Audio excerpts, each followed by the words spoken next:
नमस्कार साथियों, मैं रितेश आप लोगों को अपने यूट्यूब चैनल PCS सॉल्यूशन 360 पे स्वागत है। दोस्तों, आज मैं आप लोग को एडिटोरिया का प्रैक्टिस सेट संख्या 2 करवाने जा रहा हूं। तो आइए क्वेश्चन को हम लोग अब शुरू करते हैं। फर्स्ट क्वेश्चन देखिए।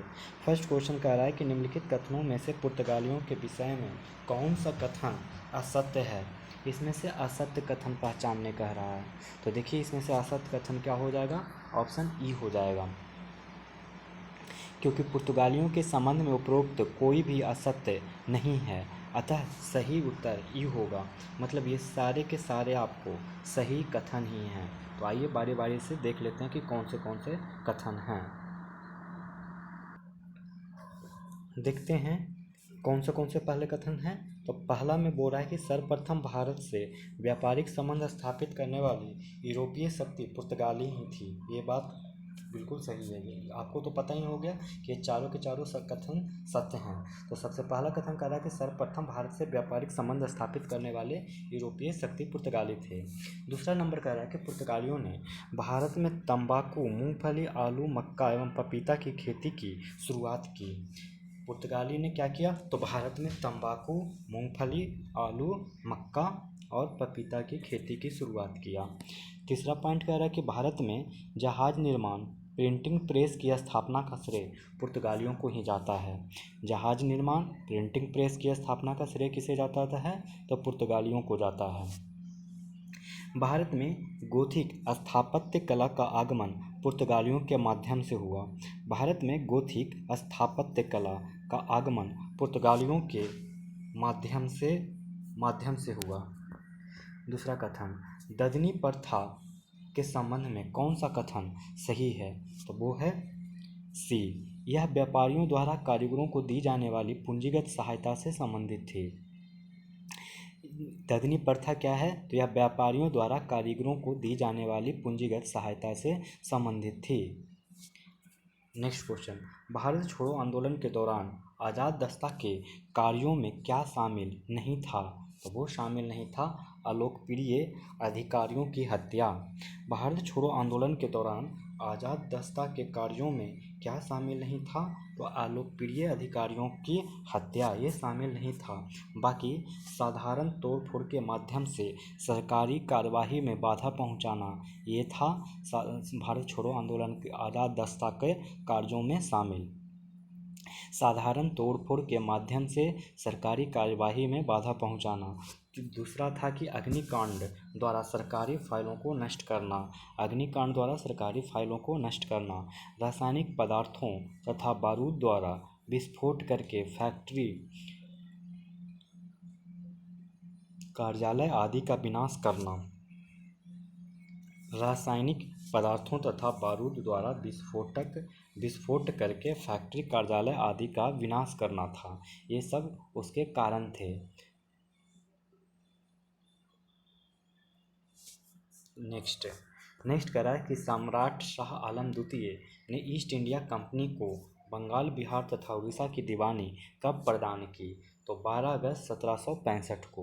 12 अगस्त 1765 को सम्राट शाह आलम द्वितीय ने ईस्ट इंडिया कंपनी को बंगाल, बिहार तथा उड़ीसा की दीवानी कब प्रदान की? तो 12 अगस्त 1765 को। किस आयोग ने सर्वप्रथम यह सिफारिश की कि जरूरतमंद लोगों को अकाल के दौरान सहायता प्रदान करना राज्य का कर्तव्य है? तो वो है स्ट्रेची समिति। स्ट्रेची समिति। किस आयोग ने सर्वप्रथम यह सिफारिश किया कि जरूरतमंद लोगों को अकाल के दौरान सहायता प्रदान करना राज्य का कर्तव्य है? तो स्ट्रेची समिति। तेभागा आंदोलन से प्रभावित क्षेत्रों में शामिल था। तेभागा से प्रभावित क्षेत्रों में से कौन सम्मिलित शामिल है? तो ऑप्शन ई। देखिए, तेभागा आंदोलन जो है वो 1946 से 50 के बीच में हुआ था। ये मूलतः बटाईदारों किसानों का संघर्ष था।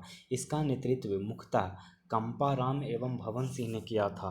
कंपाराम और भवन सिंह ने किया था। इस आंदोलन की शुरुआत त्रिपुरा के हसनबाद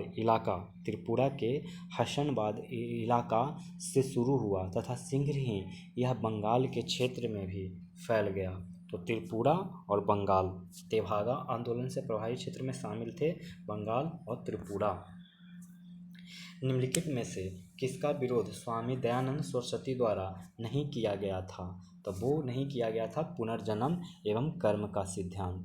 ये जो है विरोध, इसका विरोध स्वामी दयानंद सरस्वती द्वारा नहीं किया गया था। बाकी मूर्ति पूजा, बहुदेववाद, तंत्र मंत्र, इसका विरोध दयानंद सरस्वती द्वारा किया गया था। तो कौन सा विरोध दयानंद सरस्वती द्वारा किया गया था? तो मूर्ति पूजा, बहुदेववाद और तंत्र मंत्र का। पुनर्जीवन एवं पुनर्जन्म एवं कर्म का सिद्धांत का विरोध नहीं किया गया था। 1875 ईस्वी में बम्बई में आर्य समाज की स्थापना हुआ था। आर्य समाज की स्थापना कब हुआ था? तो आर्य समाज का स्थापना बम्बई में 1875 में हुआ था, दयानंद सरस्वती के द्वारा। दयानंद सरस्वती को ही भारत का मार्टिन लूथर कहा जाता है। क्या कहा जाता है? भारत का मार्टिन लूथर किन्हें कहा जाता? तो दयानंद सरस्वती। उनके वेदों की सर्वोच्चता, पुनर्जन्म एवं कर्म के सिद्धांत में अटूट विश्वास था, जबकि इन्होंने कर्मकांड, बाह्य आडंबर, मूर्ति पूजा, बहुदेववाद, अवतारवाद एवं तंत्र मंत्र का विरोध किया था। निम्नलिखित में से किसे भारतीय पत्रकारिता का राजकुमार कहा जाता है? तो क्रिस्टोदास पाल को। निम्नलिखित में से किसे भारतीय पत्रकारिता का राजकुमार कहा जाता है? तो क्रिस्टोदास पाल को। लॉर्ड डलहौजी की राज्य हड़प नीति के अंतर्गत निम्नलिखित में सर्वप्रथम किस राज्य का विलय हुआ था? तो वो हुआ था सतारा। लॉर्ड डलहौजी की राज्य हड़प नीति के अंतर्गत निम्नलिखित में से सर्वप्रथम किस राज्य का विलय हुआ था? तो सतारा। मोहम्मद लिटरेरी सोसाइटी की स्थापना किसने की? तब वो की अब्दुल लतीफ़ ने। मोहम्मदन लिटरेरी सोसाइटी की स्थापना किसने की? तो अब्दुल लतीफ़ ने। पुस्तक ए नेशन इन मेकिंग किसने लिखी? तो वो लिखी सुरेंद्रनाथ बनर्जी ने। ये बंगाली नामक समाचार पत्र का भी प्रकाशन किया था इन्होंने। सुरेंद्रनाथ बनर्जी ने द बंगाली नामक समाचार पत्र का प्रकाशन भी किया था। और पुस्तक a nation in the making किन्होंने लिखा? तो सुरेंद्रनाथ बनर्जी ने। भाषाई अखबारों पर अंकुश लगाने के लिए ब्रिटिश सरकार के द्वारा वर्नाकुलर प्रेस एक्ट कब लागू किया गया था? तो ऑप्शन ई, लॉर्ड लिटन के समय में 1878 ईस्वी में। तो भाषाई अखबारों पर अंकुश लगाने के लिए ब्रिटिश सरकार के द्वारा वर्नाकुलर प्रेस एक्ट कब लागू किया गया था? तो 1878 को लॉर्ड लिटन के समय काल में। अगला प्रश्न कह रहा है कि किस वर्ष बिहार में प्रथम रेल मार्ग का निर्माण किया गया था? तो 1867 से 62 में। किस वर्ष बिहार में प्रथम रेल मार्ग का निर्माण किया गया था? तो 1860 से 1862 में। इंडियन रेलवे कंपनी ने हावड़ा से मुगल सराय को जोड़ने के क्रम में गंगा किनारे मुख्य लाइन को बिछाया था। बिहार में यह लाइन साहेबगंज, भागलपुर, मुंगेर, पटना, आरा होकर बनाई गई थी। कहाँ से? तो साहेबगंज, भागलपुर, मुंगेर, पटना और आरा होकर इसे बनाई गई थी। मुजफ्फरपुर बम कांड 1908 में किन क्रांतिकारियों को फांसी दी गई थी? तो वो खुदीराम बोस को, जबकि प्रफुल्ल चाकी ने आत्महत्या कर लिए थे। मुजफ्फरपुर बम कांड जो कि 1908 में हुआ था। मुजफ्फरपुर बम कांड कब हुआ था? तो 11 अगस्त 1908 को खुदीराम बोस को फांसी दे दिया गया था।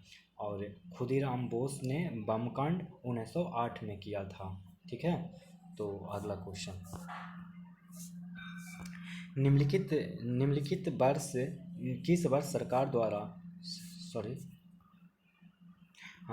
किस वर्ष ब्रिटिश सरकार द्वारा साम्यवादी पार्टी पर प्रतिबंध लगा दिया गया था? तो वो है 1934। किस वर्ष ब्रिटिश सरकार द्वारा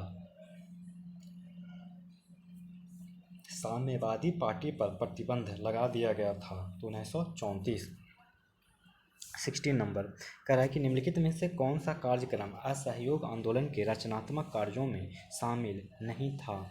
तो कौन सा शामिल नहीं था। तो ऑप्शन ई 1 अगस्त 1920 को शुरू हुए असहयोग आंदोलन का रचनात्मक कार्यों में उपरोक्त सभी कार्यक्रम शामिल थे। ये सारे के सारे शामिल थे, नहीं कोई नहीं था, मतलब गलत कथन कोई नहीं है, सबके सब क्या हैं, सही कथन हैं। कौन से हैं। तो राष्ट्रीय विद्यालयों एवं पंचायती अदालतों की स्थापना, अस्पृश्यता को दूर करना, चरखा एवं खादी को लोकप्रिय बनाना, हिंदू मुस्लिम एकता को मजबूत करना। असहयोग आंदोलन के रचनात्मक कार्यों में से कौन से शामिल थे। तो राष्ट्रीय विद्यालयों एवं पंचायती अदालतों की स्थापना, अस्पृश्यता को दूर करना, चरखा एवं खादी को लोकप्रिय बनाना, हिंदू मुस्लिम एकता को मजबूत करना। देखते हैं अब 17 नंबर क्वेश्चन। किस आंदोलन से पूर्व गांधी जी ने कहा था मैंने रोटी मांगी थी बदले में मुझे पत्थर मिला। तो वो कहा था सविनय अवज्ञा आंदोलन में। सविनय अवज्ञा आंदोलन में किस आंदोलन से पूर्व गांधी जी ने कहा था मैंने रोटी मांगी थी बदले में मुझे पत्थर मिला। तो सविनय अवज्ञा आंदोलन। जिया तरंग आंदोलन का प्रारंभ कहाँ हुआ था। तो वो हुआ था मणिपुर में। जिया तरंग आंदोलन का प्रारंभ कहाँ हुआ था। तो मणिपुर में। जिया तरंग आंदोलन कहाँ प्रारंभ हुआ था, मणिपुर में। ब्रिटिश सरकार ने भारत में औपनिवेशिक स्वराज की स्थापना करना अपना उद्देश्य घोषित किया। तो वो घोषित किया अगस्त प्रस्ताव में। ब्रिटिश सरकार ने भारत में औपनिवेशिक स्वराज की स्थापना करना अपना उद्देश्य घोषित किया। तो अगस्त प्रस्ताव में। 20 नंबर बिहार में व्यक्तिगत सत्याग्रह के दूसरे सत्याग्रही कौन थे। तो अनुग्रह नारायण सिंह। बिहार में व्यक्तिगत सत्याग्रह के दूसरे सत्याग्रही कौन थे। तो अनुग्रह नारायण सिंह।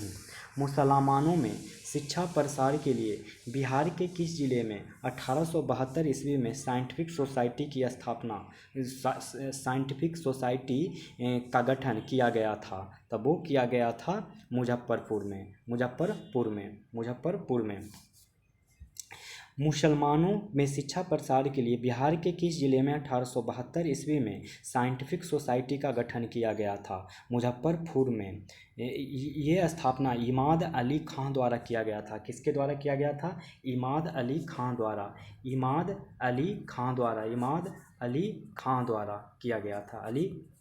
किया गया था। 1934 में पटना में स्थापित बिहार सोशलिस्ट पार्टी के अध्यक्ष कौन थे। तो वो थे आचार्य नरेंद्र देव। 1934 में पटना में स्थापित बिहार सोशलिस्ट पार्टी के अध्यक्ष कौन थे। आचार्य नरेंद्र देव। नेक्स्ट 23 नंबर कह रहा है कि पटना युवक संघ की स्थापना किस वर्ष हुई थी। तो वो हुई थी 1927 में। पटना युवक संघ की स्थापना किस वर्ष हुई थी। 1927 में। अगला क्वेश्चन, क्रांति का अमर संदेश नामक लेख किनके द्वारा लिखा गया था। तो वो लिखा गया है शिव पूजन सहाय के द्वारा। क्रांति का अमर संदेश नामक लेख किनके द्वारा लिखा गया था। शिव पूजन सहाय के द्वारा। विजयनगर का कौन सा सैन्य विभाग क्या कहलाता था। विजयनगर का सैन्य विभाग क्या कहलाता था। तो वो कहलाता था कंदाचर। विजयनगर का सैन्य विभाग क्या कहलाता था। तो कंदाचर कहलाता था। इस विभाग का उच्च अधिकारी को दंड नायक या सेनापति कहलाता था। कंदाचर का उच्च अधिकारी दंड नायक या सेनापति होता था। और जोड़ी खाना को क्या कहलाता था विजयनगर के साम्राज्य में। तो टकसाल विभाग को कहा जाता था। टकसाल विभाग को क्या कहा जाता था। जोड़ी खाना। और कुंदी को क्या कहा जाता था। तो कुंदी को कहा जाता था कृषक मजदूर जो भूमि के लिए क्रय विक्रय के साथ ही हस्तांतरित हो जाते थे। भूमि के क्रय विक्रय के साथ ही हस्तांतरित हो जाते थे। और कुंदी कहलाता था। कर्णिक क्या कहलाता था। कर्णिक के पास जमीन के क्रय विक्रय से संबंधित समस्त दस्तावेज होते थे। कर्णिक के पास क्या होता था। कर्णिक के पास जमीन के क्रय विक्रय से संबंधित समस्त दस्तावेज होते थे। हुमायूं द्वारा लड़े गए निम्नलिखित युद्धों में सबसे बाद में कौन सा युद्ध लड़ा गया था? तो ये लड़ा गया था सरहिंद का युद्ध। सरहिंद का युद्ध सबसे बाद लड़ा गया था। देखिए, सबका डेट हम आप लोग को याद करा देते हैं।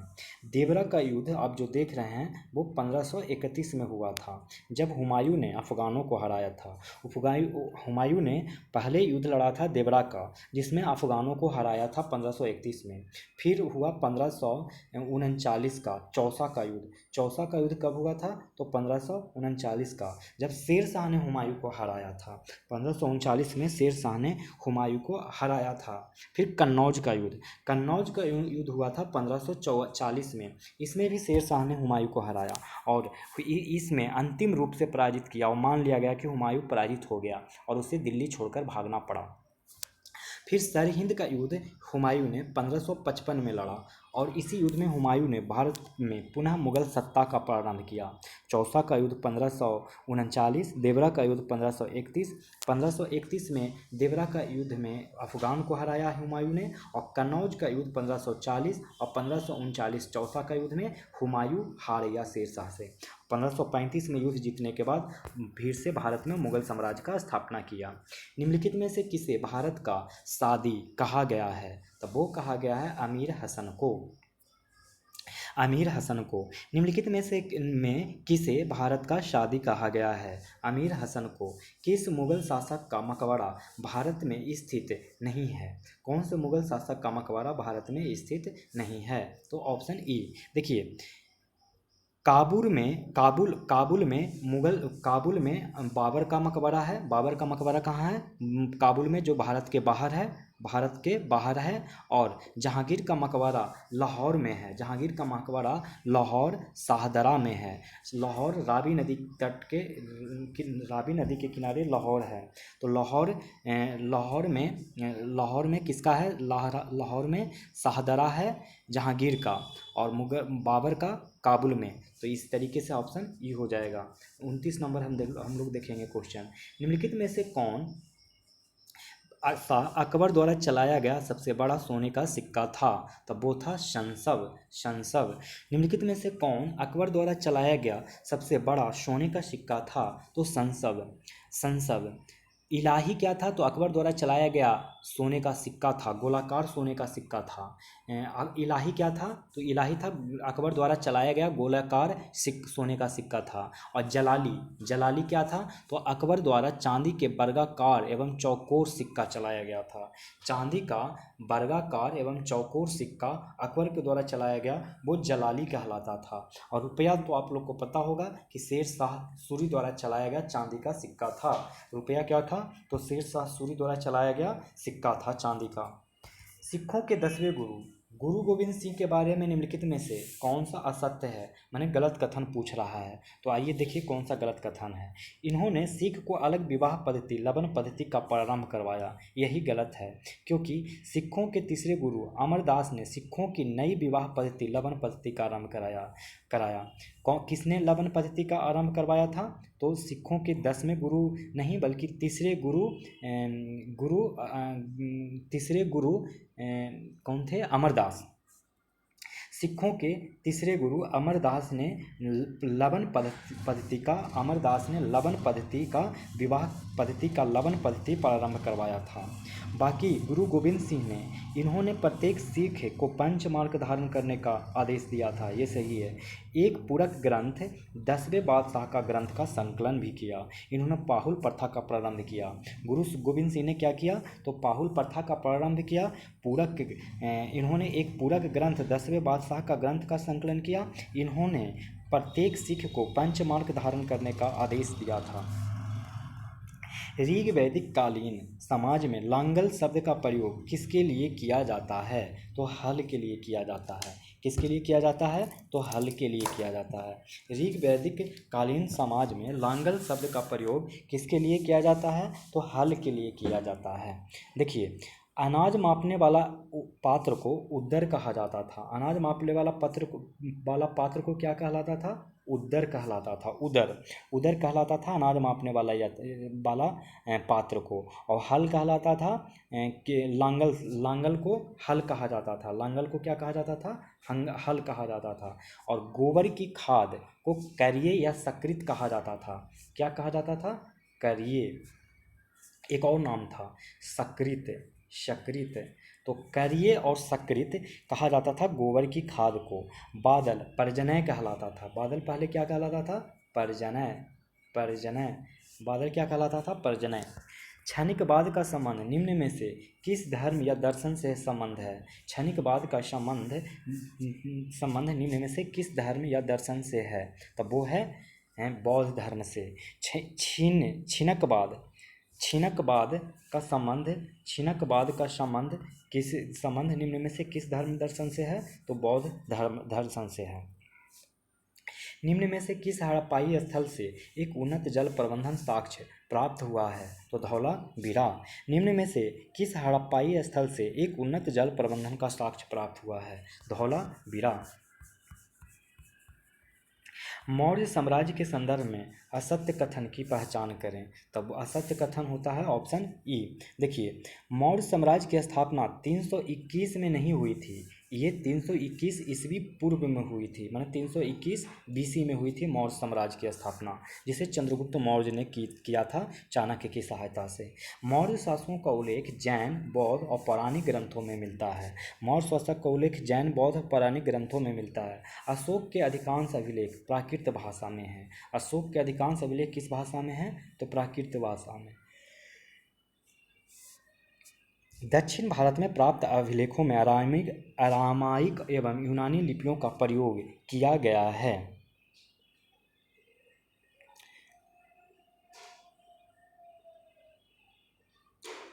देखिए, दक्षिण भारत में प्राप्त अशोक के अभिलेखों में अरामाइक एवं यूनानी लिपि का प्रयोग नहीं हुआ है, यानी ये गलत है और बाकी सी बी सही है। निम्नलिखित में से किस तीर्थकार का नाम ऋग्वेद में वर्णित है? तो वो है ई ऑप्शन। क्यों? क्योंकि देखिए, दो जैन तीर्थंकर रहे थे, एक का नाम था ऋषभदेव और एक का नाम था अरिष्टनेमी और ऋषभदेव, ये दोनों का ही ऋग्वेद में नाम वर्णित है। तो आंसर क्या हो जाएगा? E option. निम्नलिखित में से किस तीर्थंकर का नाम ऋग्वेद में वर्णित है? तो अरिष्टनेमी और ऋषभदेव का। नेक्स्ट क्वेश्चन कह रहा है कि चोलकालीन उत्तरामेरूर अभिलेख के अनुसार सभा के सदस्यों की योग्यता के संदर्भ में कौन सा कथन असत्य है? तो वो कथन असत्य है कि आयु 30 से 35 वर्ष की होनी चाहिए, बल्कि आयु था 35 से 70 वर्ष तक होनी चाहिए। व्यक्ति की आयु कितना होना चाहिए था? तो 35 से 70 वर्ष की होना चाहिए। चोलकालीन उत्तरामेरूर अभिलेख के अनुसार सभा के सदस्यों की योग्यता के संदर्भ में कौन सा कथन असत्य है? तो डी कथन असत्य है। कितना उम्र होना चाहिए था वास्तविक में? 35 से 70। दिया हुआ कितना है? 30 से 70। व्यक्ति के पास अपना घर होना चाहिए। प्रशासनिक मामलों की जानकारी के साथ ईमानदार होना चाहिए। प्रशासनिक मामलों की जानकारी के साथ ईमानदार होना चाहिए। वेदों का भी ज्ञान होना ही चाहिए। निम्नलिखित में से किसने समुद्रगुप्त को भारत का नेपोलियन कहा है? तो विंसेंट स्मिथ ने। निम्नलिखित में से किसने समुद्रगुप्त को भारत का नेपोलियन कहा है? तो विंसेंट स्मिथ ने। 38 का देखिए, कदम्ब राज के संदर्भ में निम्नलिखित कथनों में से कौन सा सही है? तो वो कथन सही है तीनों। इसकी स्थापना मयूर शर्मन ने की थी। कदम्ब राज की स्थापना किसने की? तो मयूर शर्मन ने। कदम्ब राजवंश की राजधानी कहाँ थी? तो बनवासी थी कदम्ब राजवंश की राजधानी। और कदम्ब राजवंश की स्थापना किसने की? तो मयूर शर्मन ने की। मयूर शर्मन ने कदम्ब राज की स्थापना की और राजधानी बनवासी थी। यह राजवंश कर्नाटक और कोंकण क्षेत्र में फैला हुआ था। जो आज का आप कर्नाटक और कोंकण क्षेत्र देख रहे हैं, इसी में ये राजवंश फैला हुआ था। निम्नलिखित कथनों में कौन सा कथन असत्य है? तो बौद्ध धर्म में संघ की सदस्यता राजा के सेवक, चोर, दास एवं रोगी व्यक्तियों को भी प्रदान की जाती थी। बिल्कुल नहीं प्रदान की जाती, ना तो सेवक को, राजा के सेवक को, ना तो चोर, दास एवं रोगी व्यक्तियों को भी प्रदान नहीं की जाती थी। बाकी सारा कथन सत्य है। बौद्ध धर्म में आत्मा की मान्यता नहीं है। बौद्ध धर्म में आत्मा की मान्यता नहीं है।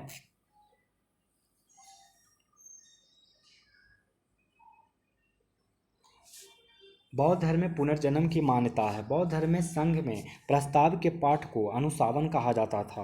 बौद्ध धर्म में संघ में प्रस्ताव के पाठ को अनुशावन कहा जाता था। बौद्ध धर्म में पुनर्जन्म की मान्यता है। बौद्ध धर्म में आत्मा की मान्यता नहीं है। नेक्स्ट सवाल कह रहा है कि निम्नलिखित में से कौन सा युग में सही सुमेलित नहीं है। तो निम्नलिखित में से कौन सा सही सुमेलित नहीं है। तो देखिए कौन सा सही सुमेलित नहीं है। तो ए प्लिनी पेरिपल्स ऑफ द इरिथियन सी, ये सुमेलित नहीं है क्योंकि इसके लेखक पेरिपल्स ऑफ द इरिथियन सी के लेखक अननोन थे, मतलब अज्ञात हैं, पता नहीं है कि किन्होंने लिखा था। पेरिपल्स ऑफ द इरिथियन सी के रचनाकार कौन हैं, तो अज्ञात हैं। इसमें 80 ईस्वी के आसपास भारत के बंदरगाहों एवं व्यापारिक वस्तुओं का वर्णन है। भारत का भूगोल टॉलमी ने लिखा है। भारत का भूगोल किसने लिखा है, तो टॉलमी ने लिखा है। टॉलमी ने लिखा है। गार्गी संहिता की रचना कात्यायन ने की है। गार्गी संहिता की रचना किसने की, तो कात्यायन ने। और चचनामा अली अहमद ने लिखा। चचनामा किसने लिखा, तो अली अहमद ने। इस चचनामा में सिंध विजय, अरबों द्वारा सिंध विजय की चर्चा किया गया है। अली अहमद के चचनामा में अरबों द्वारा सिंध विजय का वर्णन किया गया है। तो पेरिपल्स ऑफ द इरिथियन सी को कौन लिखा था, अज्ञात ने। भारत का भूगोल कौन लिखा, टॉलमी ने। गार्गी संहिता कौन लिखा, कात्यायन ने। फिर चचनामा कौन लिखा, तो अली अहमद ने। निम्न में से कौन सा अधिकार वाक्य एवं अभिव्यक्ति की स्वतंत्रता के अंतर्गत शामिल है, तो वो शामिल है ई ऑप्शन।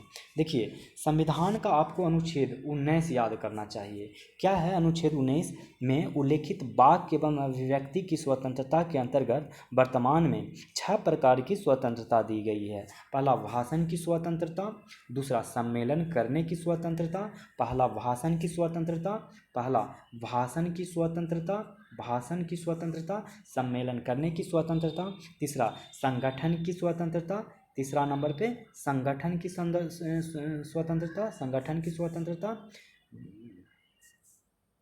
पहला भाषण की स्वतंत्रता, दूसरा सम्मेलन की स्वतंत्रता, तीसरा संगठन की स्वतंत्रता, चौथा भ्रमण करने की स्वतंत्रता, चौथा भ्रमण करने की स्वतंत्रता, पांचवा निवास करने की स्वतंत्रता, पांचवा निवास करने की स्वतंत्रता, छठा व्यवसाय करने की स्वतंत्रता, व्यवसाय करने की स्वतंत्रता।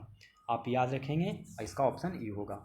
वरीयता अनुक्रम में भारत के मुख्य निर्वाचन आयुक्त का पद निम्नलिखित में से किसके समतुल्य होता है, तो वो होता है संघ लोक सेवा आयोग के अध्यक्ष के समतुल्य। वरीयता अनुक्रम केंद्र में राज्य सरकारों में विभिन्न पदाधिकारियों की रैंक एवं ऑर्डर से संबंधित हैं। इसमें मुख्य निर्वाचन आयुक्त संघ लोक सेवा आयोग के अध्यक्ष एवं भारत के नियंत्रक एवं महालेखक परीक्षक के साथ 9A पर रखा गया है। कहाँ पे रखा गया है, 9A पर रखा गया है। किसको किसको साथ में रखा गया है, तो रखा गया है मुख्य निर्वाचन आयुक्त, संघ लोक सेवा आयोग के अध्यक्ष एवं भारत के नियंत्रक एवं महालेखक परीक्षक। राज्यों के लिए राजभाषा का निर्धारण कौन करता है, तो वो करता है संबंधित राज्य के विधानमंडल। राज्यों के लिए राजभाषा का निर्धारण कौन करता है, तो संबंधित राज्य का विधानमंडल। देखेंगे नेक्स्ट क्वेश्चन। अवसर की समानता का उल्लेख है। अवसर की समानता का उल्लेख भारतीय संविधान के निम्नलिखित उपबंध में से किसमें किया गया है, तो वो किया गया है मूल अधिकार एवं प्रस्तावना में। अवसर की समानता का उल्लेख भारतीय संविधान के निम्नलिखित उपबंध में से किसमें किया गया है, तो मूल अधिकार एवं प्रस्तावना में। निम्नलिखित में से किसमें भारतीय संविधान के अंतर्गत समान नागरिक संहिता का उपबंध शामिल है, तो वो शामिल है उपयुक्त में से कोई नहीं। देखिए भारतीय संविधान के भाग 4 में अनुच्छेद 36 से 31 तक राज्य के नीति निर्देशक तत्व शामिल हैं। इसी के अंतर्गत अनुच्छेद 44 में नागरिकों के लिए एक समान नागरिक संहिता की बात किया गया है। नागरिकों के लिए नागरिक संहिता की बात किया गया है। क्वेश्चन कह रहा है कि नागरिक संहिता का उपबंध शामिल कहाँ किया गया है, तो डीपीएसपी में, यानी राज्य के नीति निर्देशक तत्व में, जो कि ऑप्शन है ही नहीं, तो इसलिए ऑप्शन ई हो जाएगा। निम्नलिखित में से किस राज्य में विधान परिषद विद्यमान नहीं है, तो वो विद्यमान कहाँ नहीं है, तो ऑप्शन ई में। देखिए, विधान परिषद टोटल वर्तमान में 6 राज्यों में है। पहला उत्तर प्रदेश, दूसरा बिहार, उत्तर प्रदेश, महाराष्ट्र, कर्नाटक और आंध्र प्रदेश और तेलंगाना। आंध्र प्रदेश, महाराष्ट्र, कर्नाटक, तेलंगाना, ये चारों में है। इसके अलावा बिहार और यूपी में भी है, तो आंसर ई हो जाएगा। निम्नलिखित में से कौन सा भारत के राष्ट्रपति के चुनाव के लिए निर्धारित निर्वाचक मंडल का हिस्सा है लेकिन उसके महाभियोग के लिए मंच का हिस्सा नहीं है, तो इसका आंसर हो जाएगा राज्य विधानसभा। राज्य विधानसभा महाभियोग के लिए मंच का हिस्सा नहीं है। बाकी लोकसभा, राज्यसभा, विधानसभा, राज्य विधान परिषद ये है। एक बार देख लेते हैं क्वेश्चन 47 का आंसर। भारत के राष्ट्रपति के चुनाव के लिए निर्धारित निर्वाचक मंडल में संसद के दोनों सदनों यानी कि लोकसभा, राज्यसभा के निर्वाचित सदस्य, लोकसभा और राज्यसभा के निर्वाचित सदस्य, राज्यों के विधानसभाओं के निर्वाचित सदस्य माने विधानसभा के निर्वाचित सदस्य एवं दिल्ली एवं पुडुचेरी संघ शासित प्रदेशों के विधानसभा के निर्वाचित सदस्य शामिल हैं। भारत के राष्ट्रपति पर महाभियोग की प्रक्रिया में संसद के दोनों सदनों के सभी सदस्य निर्वाचित हों या मनोनीत भाग लेते हैं। सिर्फ संसद के, लोकसभा और राज्यसभा के, ठीक ना।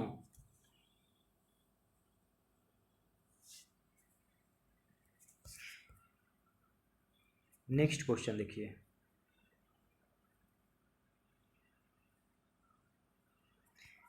48 नंबर कह रहा है कि निम्नलिखित में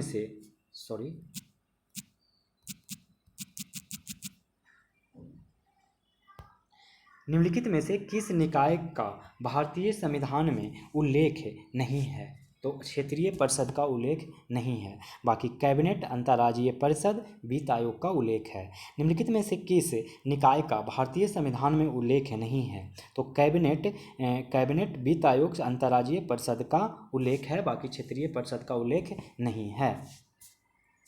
निम्न में से किस अनुच्छेद में यह उपबंध है कि राज्य के नीति निर्देशक तत्व न्यायालय द्वारा लागू नहीं किया जा सकता है, तब वो है अनुच्छेद 37।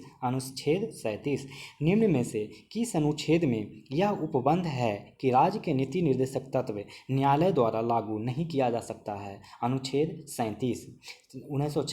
अनुच्छेद 37 में यह बताया गया है कि डीपीएसपी को न्यायालय द्वारा लागू नहीं किया जा सकता, बल्कि यह जिम्मेवारी राज्य को दी गई है।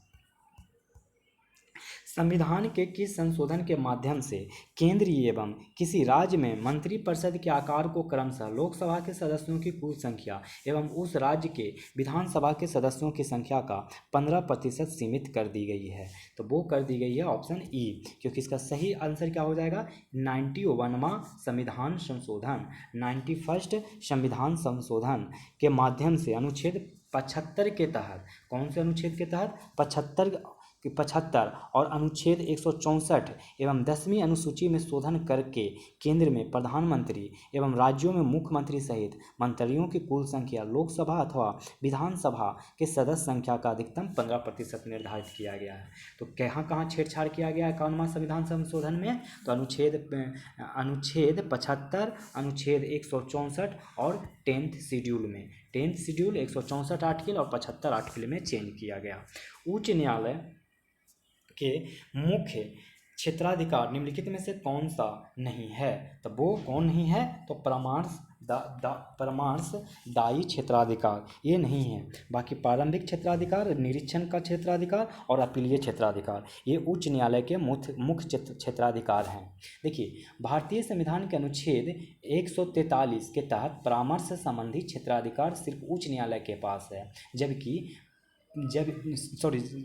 उच्चतम न्यायालय के पास। एक बार फिर से सुनिए, भारतीय संविधान के अनुच्छेद 143 के तहत परामर्श संबंधी क्षेत्राधिकार सिर्फ उच्चतम न्यायालय यानी सुप्रीम कोर्ट के पास है, जबकि प्रारंभिक अपीलीय निरीक्षण का क्षेत्राधिकार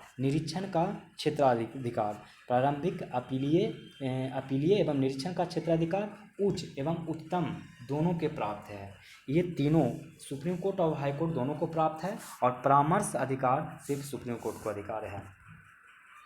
किसी राज्य में विधान परिषद के गठन एवं उसकी समाप्ति की जा सकती है, तो वो की जा सकती है संबंधित राज्य की विधानसभा द्वारा पूर्ण बहुमत से पारित प्रस्ताव एवं संसद से पारित विधि द्वारा। किसी राज्य में विधान परिषद के गठन एवं उसकी समाप्ति की जा सकती है संबंधित राज्य की विधानसभा द्वारा पूर्ण बहुमत से पारित प्रस्ताव एवं संसद से पारित विधि द्वारा। देखते हैं 53 नंबर क्वेश्चन। भारत के महान्यायवादी के संदर्भ में क्या असत्य है? तो असत्य कथन क्या है? तो वो है डी, वह लोकसभा में मतदान कर सकता है। ये असत्य कथन है, वह लोकसभा में मतदान नहीं कर सकता है। बाकी वह लोकसभा में बोल सकता है, वह लोकसभा के कार्यवाही में भाग ले सकता है, वह लोकसभा की जिस समिति का सदस्य है उसमें बोल सकता है, कार्यवाही में भाग ले सकता है। भारत के महान्यायवादी के संदर्भ में असत्य कथन क्या है? तो लोकसभा में मतदान नहीं कर सकता है, यही असत्य कथन है, मतलब वो कर नहीं सकता है मतदान। और इसमें क्या क्या वो कर सकता है? तो लोकसभा में बोल भी सकता है, लोकसभा के कार्यवाही में भाग भी ले सकता है, वह लोकसभा के जिस समिति के सदस्य है उसमें बोल सकता है और कार्यवाही में भी भाग ले सकता है। निम्नलिखित में से किसके संबंध में बोहरा समिति का गठन किया गया था? तब वो किया गया था राजनेताओं एवं अपराधियों के बीच संबंधों की जांच हेतु। निम्नलिखित में से किसके संबंध में बोहरा समिति का गठन किया गया था? तो राजनेताओं एवं अपराधियों के बीच संबंधों की जांच हेतु ये गठित किया गया था 1993 में। कब गठित किया गया था? 1993 में। भारत में वित्तीय आपातकाल की घोषणा अब तक कितनी बार हुई है? तो ये हुई है एक भी बार नहीं हुआ है। और वित्तीय आपात लगता है 360 के आर्टिकल के तहत पे। अनुच्छेद 352 के तहत राष्ट्रीय आपात अब तक देश में 3 बार लग चुका है। एक बार 1962 में, दूसरा 1971 में और तीसरा 1975 में। 1962, 1971, 1975 में 352 आर्टिकल जो कि राष्ट्रीय आपात है लगाया गया। 360 आर्टिकल जो कि वित्तीय आपातकाल है नहीं लगाया गया है। निम्न में से कौन सा मरुस्थल अफ्रीका महादेश से संबंधित नहीं है? तो मोजाबे ये है जो अफ्रीका महादेश से संबंधित नहीं है। बाकी सहारा, बायूदा, कालाहारी ये अफ्रीका महादेश से संबंधित है। तो अफ्रीका महादेश में कौन से रेगिस्तान हैं? तो वो है सहारा, बायूदा, कालाहारी। और मोजाबे मरुस्थल अफ्रीका का नहीं है बल्कि उत्तरी अमेरिका महादेश का, संयुक्त राज्य अमेरिका में स्थित है। मोजाबे कहाँ है? तो उत्तरी अमेरिका के USA में। सबसे बड़ा मरुस्थल है संसार का जिसका नाम है सहारा मरुस्थल, जो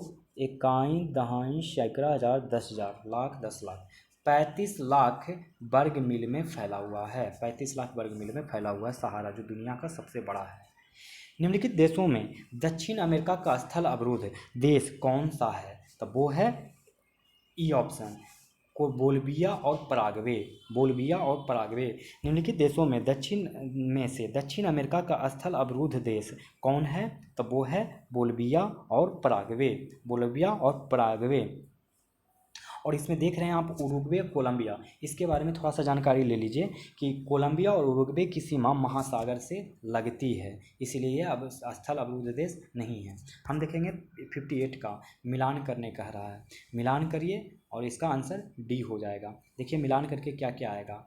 सेमांग जो है, सेमांग जनजाति वो मलेशिया से मिलेगा। सेमांग जनजाति कहाँ पर पाई जाती है? मलेशिया में।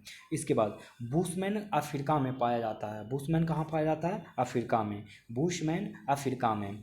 कालाहारी बुशमैन अफ्रीका के कालाहारी में पाया जाता है। मायोरी कहाँ पाया जाता है? तो न्यूजीलैंड में। मायोरी न्यूजीलैंड में। एस्किमो उत्तरी अमेरिका में। एस्किमो उत्तरी America, मायोरी New Zealand, bushman Africa, शेमान Malaysia. 59 number question देखते हैं। 59 कह रहा है कि निम्न में से कौन सी जल संधि इंग्लिश चैनल व उत्तरी सागर को आपस में जोड़ती है? तो वो है डोवर जल संधि। निम्न में से कौन सा जल संधि इंग्लिश चैनल व उत्तरी सागर को आपस में जोड़ती है? तो डोवर जल संधि। डेविस जल संधि बैफिन की खाड़ी और अटलांटिक महासागर को जोड़ती है। डेविस की जल संधि किसको जोड़ती है? तो बैफिन की खाड़ी और अटलांटिक महासागर को बैफिन की खाड़ी एवं अटलांटिक महासागर को कौन जोड़ता है? तो डेविस जल संधि। अब पाक जल संधि आप लोग को पता होगा कि बंगाल की खाड़ी और पाक की खाड़ी जोड़ता है, पाक की खाड़ी और बंगाल की खाड़ी। और बेरिंग जल संधि किसको जोड़ता है? तो बेरिंग जल संधि बेरिंग सागर और चुकी सागर को जोड़ता है। बेरिंग सागर और चुकी सागर को बेरिंग जल संधि जोड़ता है। निम्न में से कौन सा देश विश्व में सर्वाधिक नारियल का उत्पादन करता है? तो वो करता है इंडोनेशिया। निम्न में से कौन सा देश विश्व में सर्वाधिक नारियल का उत्पादन करता है? इंडोनेशिया। निम्न में से किस जिला में बूढ़ी गंडक नदी की लंबाई सबसे अधिक है? तो वो है पश्चिम चंपारण में। निम्न में से किस जिला में बूढ़ी गंडक नदी की लंबाई सबसे अधिक है? तो वो है पश्चिम चंपारण में। निम्न में से किस जिला की सीमा रेखा की लंबाई पश्चिम बंगाल से सबसे कम स्पर्श करती है? तो वो है पूर्णिया। निम्न में से किस जिला की सीमा रेखा की लंबाई पश्चिम बंगाल से सबसे कम स्पर्श करती है? पूर्णिया। निम्नलिखित में से किस राज्य में सर्वाधिक पाइराइट पाए जाते हैं? तो वो पाए जाते हैं बिहार में। वो कहाँ पाए जाते हैं? बिहार में। निम्नलिखित में से किस राज्य में सर्वाधिक पाइराइट पाए जाते हैं? बिहार में। 2011 के जनगणना के अनुसार बिहार में सर्वाधिक लिंगानुपात किस जिले का है? तो वो है गोपालगंज। 2011 के जनगणना के अनुसार बिहार में सर्वाधिक लिंगानुपात गोपालगंज में है। कितना है? 1021 गोपालगंज में है। जबकि सबसे कम लिंगानुपात मुंगेर में है। कहाँ है सबसे कम लिंगानुपात? तो मुंगेर में। कितना है? 876 मुंगेर में है। अब देखते हैं 65 नंबर क्वेश्चन। निम्न में से किस जिले में गंगा नदी की लंबाई सबसे कम है? तो वो है समस्तीपुर में। निम्न में से किस जिले में गंगा नदी की लंबाई सबसे कम है? तो समस्तीपुर में। और सबसे बड़ा लंबाई पटना में है। पटना में सबसे ज़्यादा लंबाई में है। भारत वन स्थिति रिपोर्ट 2021 के अनुसार वर्ष 2019 की तुलना में वनावरण में वृद्धि हुआ है। कितना वृद्धि हुआ है? तो 1540 वर्ग किलोमीटर हुआ है। भारत वन स्थिति रिपोर्ट 2021 के अनुसार वर्ष 2019 की तुलना में वनावरण में वृद्धि हुआ है। तो वो हुआ है 1540 वर्ग किलोमीटर।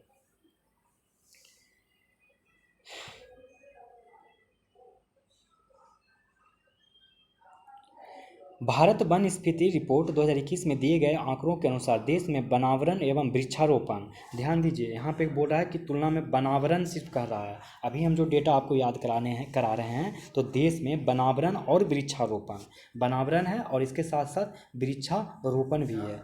इस केस में अगर देखा जाए तो 2019 की तुलना में हमारे देश में 2261 वर्ग किलोमीटर की वृद्धि हुई है।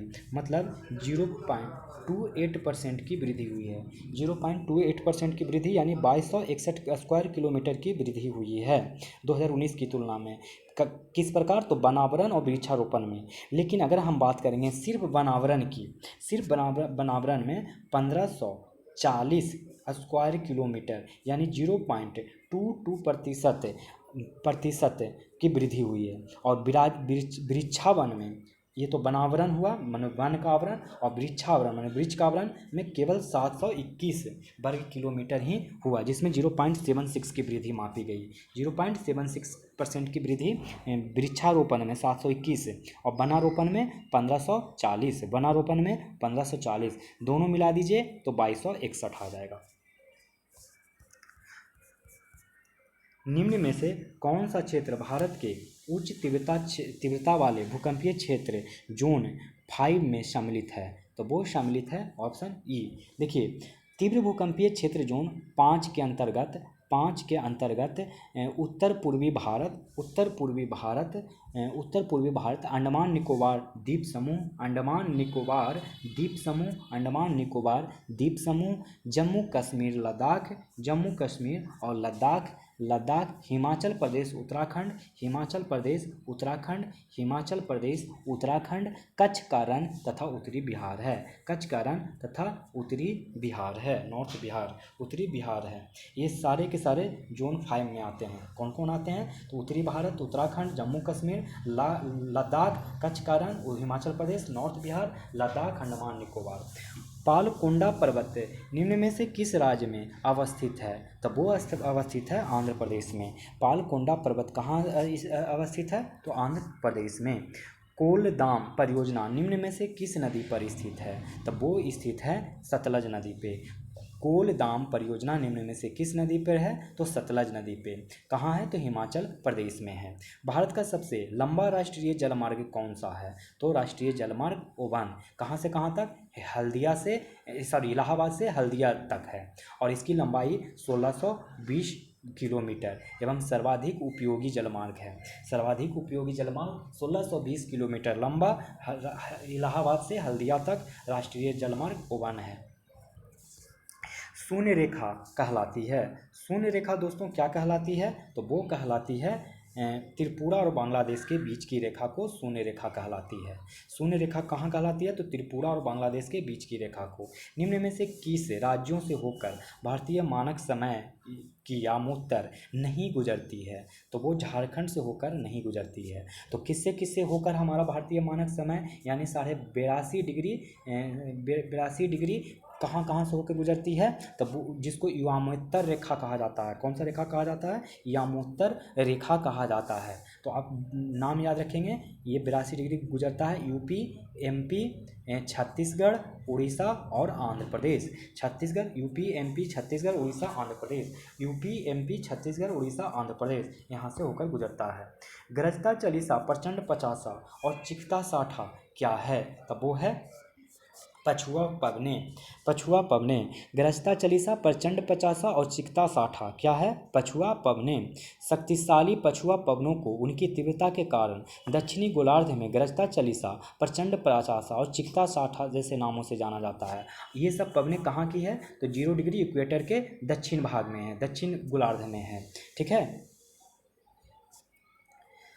अंडमान निकोबार द्वीप समूह की सबसे उच्चतम चोटी किस भाग में स्थित है? तो वो है उत्तरी अंडमान में। अंडमान निकोबार द्वीप समूह की सबसे उच्चतम चोटी किस भाग में स्थित है? उत्तरी अंडमान में है। और उत्तरी अंडमान में सबसे ऊंची चोटी सैडल के नाम से जाना जाता है, जिसकी ऊंचाई 732 मीटर है। अंजुना द्वीप स्थित है। अंजुना द्वीप स्थित कहाँ है दोस्तों? तो वो है गोवा तट पर। अंजुना द्वीप कहाँ स्थित है? तो गोवा तट पर है। अंजुना द्वीप स्थित है गोवा तट पर। देखते हैं 76 नंबर क्वेश्चन। 76 नंबर क्वेश्चन कह रहा है, अल्प विकसित अर्थव्यवस्था की विशेषता निम्नलिखित में से कौन सी है? तो वो है सी ऑप्शन 1 और 4। मतलब प्रति व्यक्ति निम्न आय और प्राथमिक क्षेत्र में अधिक कार्यबल और प्रति व्यक्ति निम्न आय। अल्प विकसित अर्थव्यवस्था की विशेषता निम्नलिखित में से कौन सी है? तो प्राथमिक क्षेत्र में अधिक कार्यबल, प्रति व्यक्ति निम्न आय। भारतीय जनजाति सहकारी विपणन विकास परिसंघ ट्राइफेड का गठन कब किया गया है? तो वो किया गया है 1987 ईस्वी में। भारतीय जनजाति सहकारी विपणन विकास परिसंघ ट्राइफेड का गठन कब किया गया? तो 1987 ईस्वी में। भारत के औद्योगिक उत्पादन सूचकांक में निम्नलिखित में से कौन सी गतिविधि शामिल नहीं है? तो निर्माण शामिल नहीं है, बाकी विद्युत खनन भी निर्माण शामिल है। भारत के औद्योगिक उत्पादन सूचकांक में निम्नलिखित में से कौन सी गतिविधि शामिल नहीं है? तो निर्माण शामिल नहीं है, बाकी विद्युत खनन भी निर्माण शामिल है। देखिए, टोटल 8 क्षेत्र हैं निर्माण जो कि बहुत ही इंपॉर्टेंट होते हैं, जिसमें पहला रिफाइनरी उत्पाद हुआ, दूसरा विद्युत हुआ, तीसरा इस्पात। फिर से सुन लीजिए, रिफाइनरी उत्पाद, विद्युत, इस्पात, माने स्टील, कोयला, कच्चा तेल, प्राकृतिक गैस, सीमेंट और उर्वरक कि सीमेंट और उर्वरक इसका प्रकाशन CSO करता है। कौन करता है? CSO, सेंट्रल स्टैटिस्टिक्स ऑफिस माने केंद्रीय सांख्यिकी कार्यालय। कौन से 8 हैं? रिफाइनरी उत्पाद 1, दूसरा विद्युत, तीसरा इस्पात, चौथा कोयला, पांचवा कच्चा तेल, छठा प्राकृतिक गैस, सातवां सीमेंट, आठवां उर्वरक। आप ये 8 को याद रखेंगे। भारतीय मुद्रा के प्रतीक चिन्ह को कब अपनाया गया? तो वो अपनाया गया 2010 को। भारतीय मुद्रा के प्रतीक चिन्ह रुपया को कब अपनाया गया? तो 2010 ईस्वी में। उस वक्त वित्त मंत्री कौन थे? तो प्रणब मुखर्जी। बजट एक लेखा पत्र होता है। क्या होता है? सरकार की राजकोषीय नीति का। बजट एक लेख पत्र होता है सरकार के राजकोषीय नीति का। भारतीय औद्योगिक वित्त निगम IFCI द्वारा ऋण उपलब्ध करवाता है, तब वो उसका आंसर क्या हो जाएगा? E option. भारतीय औद्योगिक वित्त निगम IFC का स्थापना 1 जुलाई 1948 को किया गया। भारतीय औद्योगिक वित्त निगम का स्थापना कब किया गया? तो 1 जुलाई 1948 को। 1 जुलाई 1948 को हुई।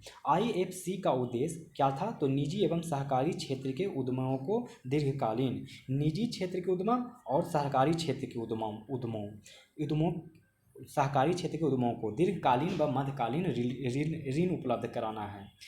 भारतीय औद्योगिक वित्त निगम का क्या काम है? तो जो निजी क्षेत्र हैं और दूसरा सहकारी क्षेत्र के जो इंटरप्रेन्योर हैं उनको ऋण उपलब्ध कराना। किस प्रकार का ऋण उपलब्ध करवाना? तो दीर्घकालीन और मध्यकालीन दोनों ही तरीके के ऋण उपलब्ध कराए जाते हैं।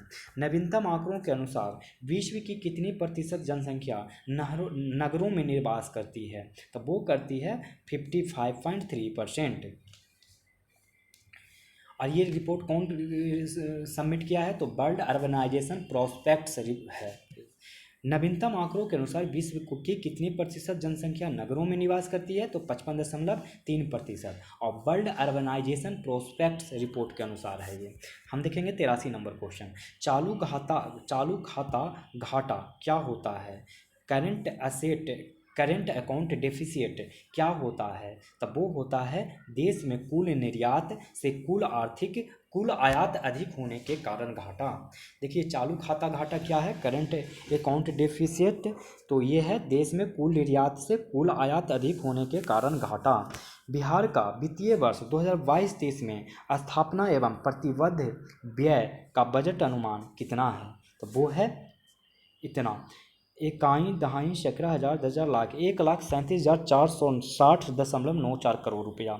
बिहार का वित्तीय वर्ष 2022-23 में स्थापना एवं प्रतिबद्ध व्यय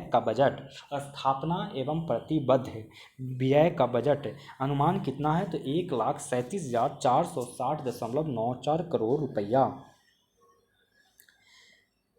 अब देखेंगे 85 नंबर। कौन सा देश अप्रैल से नवंबर 2021 में भारत के लिए शीर्ष आयात स्रोत था? तो वो था चीन। कौन सा देश अप्रैल से नवंबर 2021 में भारत के लिए शीर्ष आयात स्रोत था? चीन। केंद्रीय सरकार द्वारा राज्य तथा स्थानीय निकायों को पूंजीगत परिसंपत्ति के विकास के लिए दिया गया अनुदान केंद्रीय बजट में किसके अंतर्गत वर्गीकृत किया जाता है? तो वो किया जाता है राजस्व व्यय।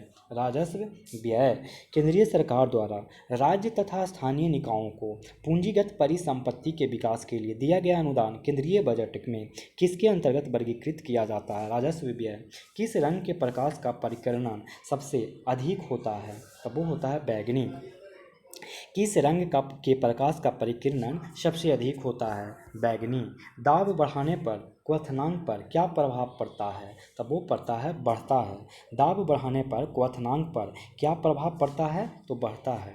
शुष्क सेल में कैथोड के रूप में क्या प्रयोग किया जाता है? तब वो प्रयोग किया जाता है कार्बन। शुष्क सेल में कैथोड के रूप में क्या प्रयोग किया जाता है? कार्बन। निकट दृष्टि दोष के संबंध में क्या सत्य है? निकट दृष्टि दोष के संबंध में क्या सत्य है? तो आंसर ई। देखिए निकट दृष्टि दोष आमतौर पर तब होगा जब नेत्र गोलक सामान्य से अधिक लंबी हो जाएगी। नेत्र गोलक जो होगा सामान्य से अधिक लंबा हो जाएगा, तब निकट दृष्टि दोष होगा। या एक तो ये हो गया, पहला कारण क्या है कि नेत्र गोलक जो होगा, नेत्र गोलक उसका सामान्य से अधिक लंबा हो जाना। दूसरा है कि कॉर्निया बहुत अधिक घुमावदार हो जाता है। ये जो कॉर्निया होता है, कॉर्निया वो बहुत अधिक घुमावदार हो जाता है। प्रकाश रेटिना पर सटीक रूप से केंद्रित होने के बजाय प्रकाश रेटिना के सामने केंद्रित होता है, जिसके परिणाम स्वरूप दूर की वस्तु धुंधली प्रतीत होती है। यानी कि लेंस की गोलाई बढ़ जाती है, लेंस की फोकस दूरी घट जाती है, लेंस की क्षमता घट जाती है, लेंस की क्षमता घट जाती है, लेंस की क्षमता बढ़ जाती है, लेंस की क्षमता घट जाती है। ठीक है, तो अगला हम क्वेश्चन देखते हैं 91 नंबर। 91 कह रहा है कि चुंबकीय फ्लक्स का मात्रक क्या होता है? तो वो होता है वेबर। वेबर चुंबकीय फ्लक्स का मात्रक क्या होता है? वेबर। और प्रेरक का मात्रक हेनरी। प्रेरक का मात्रक, प्रेरकत्व का मात्रक, प्रेरकत्व का मात्रक क्या होता है? तो हेनरी। प्रदीप्ति घनत्व का मात्रक लक्स। प्रदीप्ति घनत्व का मात्रक लक्स। ल्यूमेन का मात्रक, ल्यूमेन किसका मात्रक है? तो ज्योति फ्लक्स का, ज्योति फ्लक्स का ल्यूमेन, ज्योति फ्लक्स का ल्यूमेन। प्रदीप्ति घनत्व का मात्रक लक्स और चुंबकीय फ्लक्स का मात्रक वेबर और प्रेरकत्व का मात्रक हेनरी। 50 डिग्री सेंटीग्रेड कितने फ़ारेनहाइट के बराबर होता है? तो वो होता है 122 डिग्री फ़ारेनहाइट के। देखिए ये कैसे निकलेगा मैं बता देता हूँ।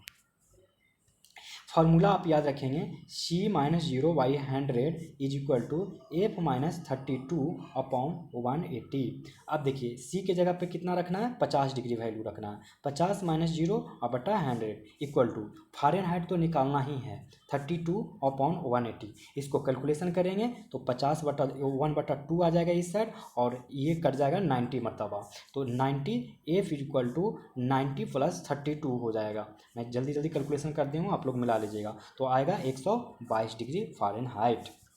90 + 32 122 होता है। निम्नलिखित में से कौन सा युग्म सही सुमेलित है? तो वो है ए हींग। हींग उत्पाद हुआ और उसका स्रोत जड़ हुआ। हम लोग जड़ से पाते हैं हींग। निम्न में से कौन सा युग्म सुमेलित है? तो हींग जड़त्व से। देखिए ये जो हींग है कौन से प्रजाति का पौधा है? तो फेरूला प्रजाति का पौधा है। कौन सा प्रजाति का? तो फेरूला प्रजाति का पौधा है। अब देखिए रबर, रबर तने से निकले तरल पदार्थ होता है। रबर कैसे मिलेगा? तना। रबर का स्रोत क्या है? तो तना। तना से निकला तरल पदार्थ को ही रबर कहा जाता है। कुनैन, कुनैन क्या है? तो कुनैन छाल से मिलता है हमें। कुनैन छाल से मिलता है। एक सिनकोना का पौधा होता है, अगर उसका छाल निकालिएगा तो उससे कुनैन प्राप्त होगा। अफीम, अफीम हमें फल से प्राप्त होता है, फल से। अधपके फलों को दूध से, जो अधपका फलों को के दूध से, माने कुछ फल नहीं पकते हैं तो उसका जो दूध होता है उससे हमें अफीम प्राप्त होता है। 94 प्रोटीन संश्लेषण में निम्न कोशिकांगों में किनकी में, एक बार फिर से सुनिए, प्रोटीन संश्लेषण में निम्न कोशिकांगों में से किनकी भूमिका सबसे अधिक महत्वपूर्ण होती है? तो अंतःद्रव्यीय जालिका एवं राइबोसोम का, राइबोसोम का। प्रोटीन संश्लेषण में निम्न कोशिकांगों में से किनकी भूमिका सबसे अधिक महत्वपूर्ण है? तो अंतःद्रव्यीय जालिका और राइबोसोम। किस जीव में बाह्य कंकाल तंत्र नहीं पाया जाता है? तो वो उभयचर में बाह्य कंकाल तंत्र नहीं पाया जाता है। बाकी स्तनधारी पक्षी और कोन्ड्रीकाइट्स में बाह्य कंकाल तंत्र पाया जाता है। बाह्य कंकाल तंत्र पक्षी, स्तनधारी और कोन्ड्रीकाइट्स में पाया जाता है, बाकी उभयचर में नहीं पाया जाता है। निम्न में से कौन सा पदार्थ बारूद में सर्वाधिक मात्रा में पाया जाता है? तो पोटेशियम नाइट्रेट।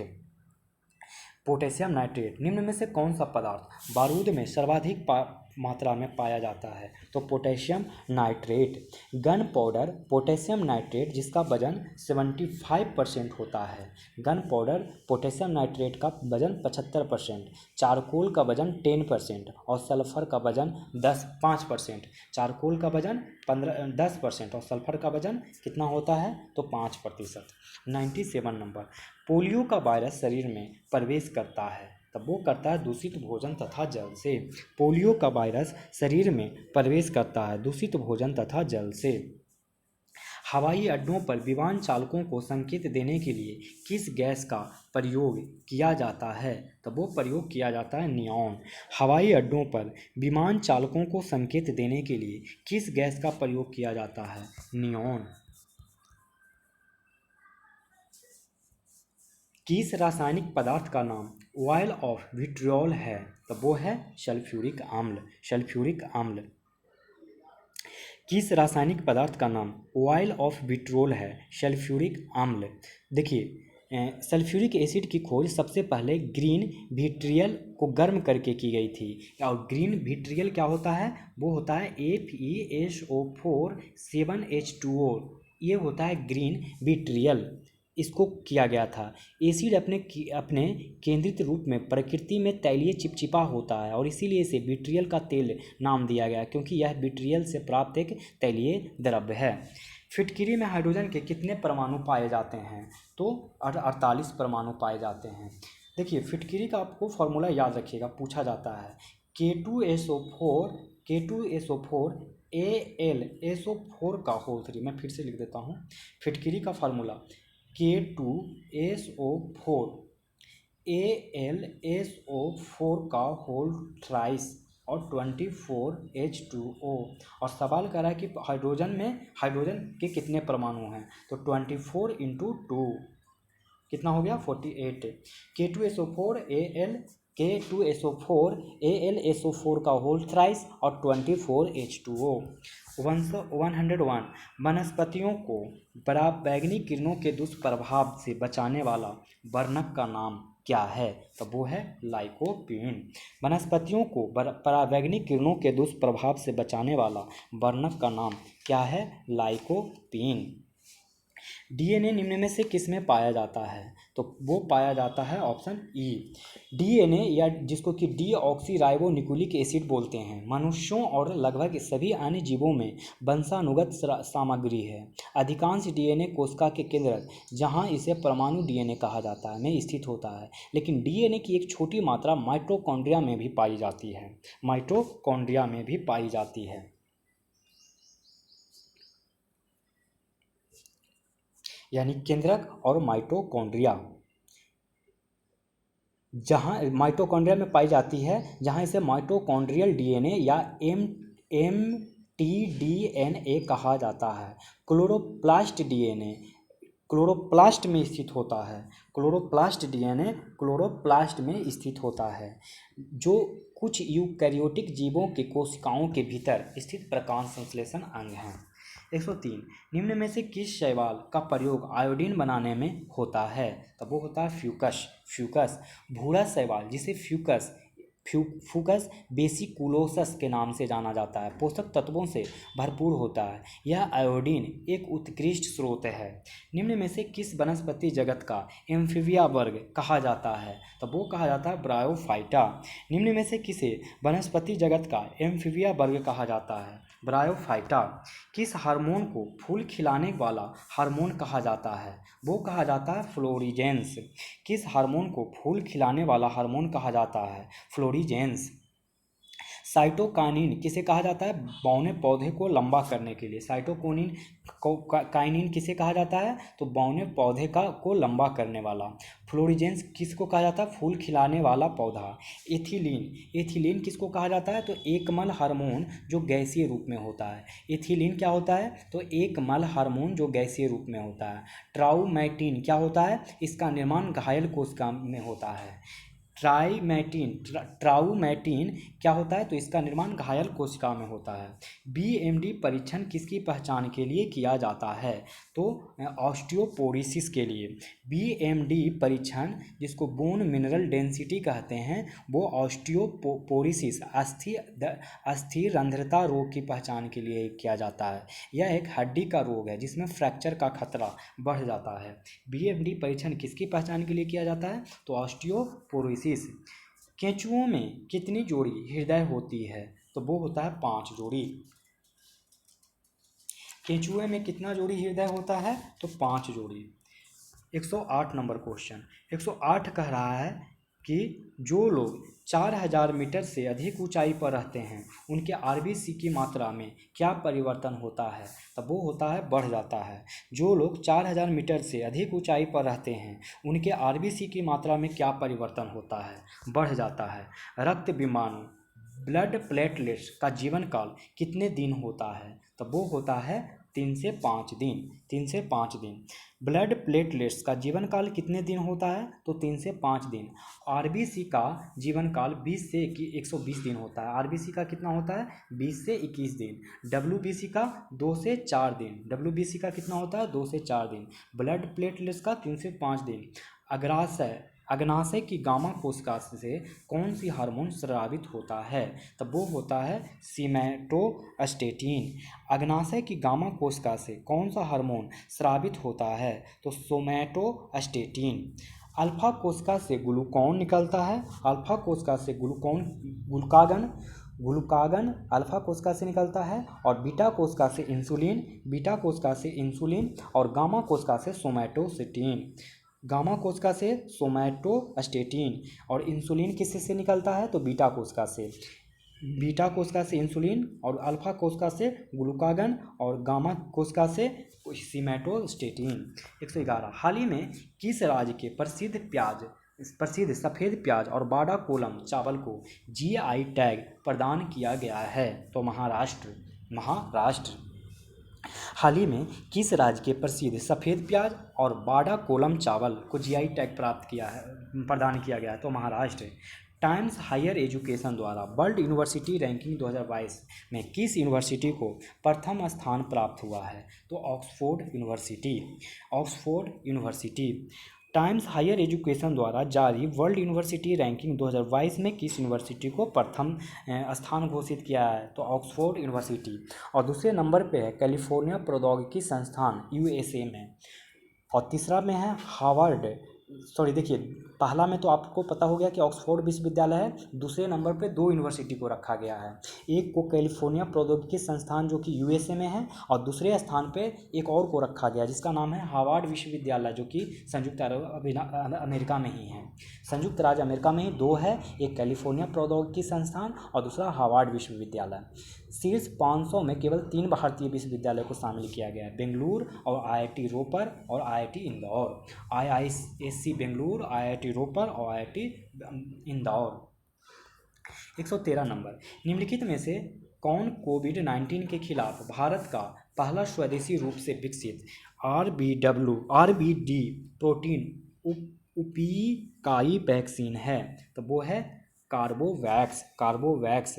देखिए, कार्बोवैक्स वैक्सीन कोविड-19 के लिए भारत का पहला स्वदेशी रूप से विकसित आरबीडी प्रोटीन उपायिकाई वैक्सीन है जिसे हैदराबाद स्थित फर्म बायोलॉजिकल द्वारा विकसित किया गया है। निम्नलिखित में से कौन कोविड-19 के खिलाफ भारत का पहला स्वदेशी रूप से विकसित आरबीडी प्रोटीन उपायिकाई वैक्सीन है? तो कार्बोवैक्स।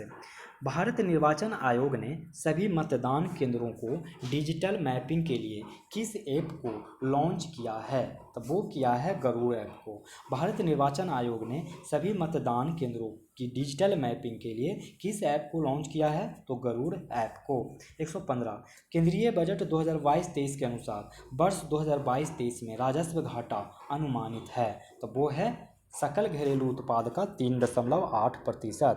3.8%। अगर हम रुपया में बात करें तो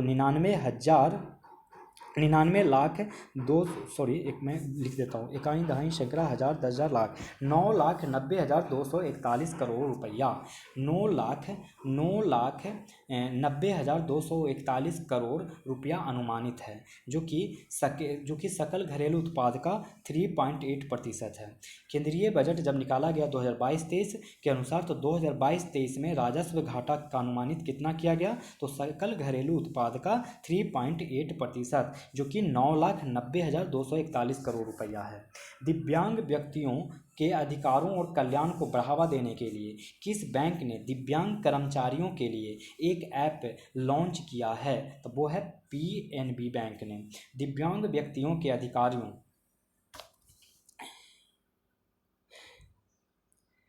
के अधिकारियों को बढ़ावा देने के लिए किस बैंक ने दिव्यांग कर्मचारियों के लिए एक ऐप लॉन्च किया है? तो वो पंजाब नेशनल बैंक ने। नया क्वेश्चन 117, कोविड 19 के कारण वर्ष 2022 को वर्स्ट ईयर ऑन रिकॉर्ड घोषित किया है? तो विश्व पर्यटन संगठन। किस संस्था ने कोविड 19 के अनुसार वर्ष 2020 को वर्स्ट ईयर ऑन रिकॉर्ड घोषित किया है? विश्व पर्यटन संगठन। हाल ही में किस भारतीय मूल के व्यक्ति को नासा द्वारा कार्यकारी प्रमुख बनाया गया है? तो भव्या लाल। हाल ही में किस भारतीय मूल के व्यक्ति को नासा द्वारा कार्यकारी प्रमुख बनाया गया? भव्या लाल। किस देश के राष्ट्रपति ने देश के गेटवे टू हेल, एक विशाल रेगिस्तान गैस क्रेटर में दशकों से जल रही आग को बुझाने का आदेश दिया है? तुर्कमेनिस्तान। किस देश ने राष्ट्रपति ने देश के गेटवे टू हेल के एक विशाल रेगिस्तान गैस क्रेटर में दशकों से जल रही आग को बुझाने का आदेश दिया है? तुर्कमेनिस्तान। निम्नलिखित में किस देश ने पहली बार अंतरिक्ष में सैन्य अभ्यास ईस्टर एक्स का आयोजन किया है? तो वो किया है फ्रांस। निम्नलिखित में किस देश ने पहली बार अंतरिक्ष में सैन्य अभ्यास ईस्टर एक्स का आयोजन किया है? फ्रांस। जनवरी 2022 में किस देश ने बाल विवाह को अवैध बना दिया है? तो फिलीपींस ने। जनवरी 2022 में किस देश ने बाल विवाह को अवैध बना दिया है? तो फिलीपींस ने।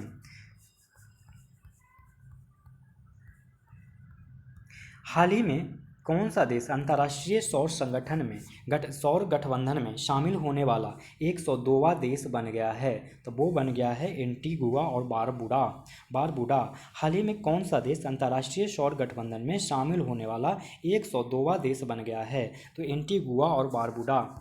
निम्नलिखित में से हुए निधन को निम्नलिखित में सुमेलित करें। तो वो है आंसर सी। देखिए, रोहित सरदाना पत्रकारिता से क्षेत्र से थे। रोहित सरदाना किससे थे? तो पत्रकारिता के क्षेत्र से। जगमोहन मल्होत्रा जम्मू कश्मीर के पूर्व राज्यपाल थे। जगमोहन मल्होत्रा थे। पंडित देवव्रत चौधरी सितार वादक थे। पंडित देवव्रत चौधरी। और चंद्रो तोमर शूटिंग से संबंधित। रोहित सरदाना पत्रकारिता से संबंधित। जगमोहन मल्होत्रा जम्मू कश्मीर के पूर्व राज्यपाल से संबंधित। पंडित देवव्रत चौधरी सितार वादक। चंद्रो तोमर शूटिंग से संबंधित। फरवरी 2021 में प्रकाशित पुस्तक ब्यूटीफुल थिंग्स की लेखिका है? तो वो है हंटर बाइडेन। फरवरी 2021 में प्रकाशित पुस्तक ब्यूटीफुल थिंग्स की लेखिका हंटर बाइडेन है। कुछ किताब और याद रखिए। एक है प्रियंका चोपड़ा के द्वारा लिखित किताब जिसका नाम है unfinished a memoir. Arundhati Roy के द्वारा एक किताब याद रखिए, वो है आज़ादी, फ्रीडम, फैसिज्म और फिक्शन। और एन जैदी द्वारा किताब याद रखिए, bread, cement, cactus, a memory of belonging. Bread, cement, cactus, a memory of belonging. जनवरी 2022 में बाजार पूंजीकरण में $3 ट्रिलियन को पार करने वाली दुनिया की पहली कंपनी कौन सी बन गई है? तो वो बन गई है एप्पल। जनवरी 2022 में बाजार पूंजीकरण में $3 ट्रिलियन को पार करने वाली दुनिया की पहली कंपनी कौन सी कंपनी बन गई है? तो एप्पल। अंतर्राष्ट्रीय ऊर्जा एजेंसी द्वारा जारी इंडिया एनर्जी आउटलुक 2021 रिपोर्ट के अनुसार किस वर्ष तक भारत, चीन एवं अमेरिका के बाद दुनिया का तीसरा सबसे बड़ा ऊर्जा उपभोक्ता बन जाएगा? तो वो बन जाएगा 2030। अंतर्राष्ट्रीय ऊर्जा एजेंसी द्वारा जारी इंडिया एनर्जी आउटलुक 2021 रिपोर्ट के अनुसार किस वर्ष तक भारत, चीन एवं अमेरिका के बाद दुनिया का तीसरा सबसे बड़ा ऊर्जा उपभोक्ता बन जाएगा? तो 2030। निम्नलिखित में से किसे तंजानिया की पहली महिला राष्ट्रपति के रूप में चुना जाएगा? तो वो चुना जाएगा सामिया सुलूहु हसन को। निम्नलिखित में से किसे तंजानिया की पहली महिला राष्ट्रपति के रूप में चुना गया है? तो सामिया सुलूहु हसन को। हाल ही में वैज्ञानिकों ने किस ग्रह पर पहली बार एक्स किरणों के उत्सर्जन की खोज की है? तो वो की है अरुण। हाल ही में वैज्ञानिकों ने किस ग्रह पर पहली बार एक्स किरणों के उत्सर्जन की खोज की है? तो अरुण ग्रह पर। अप्रैल 2021 में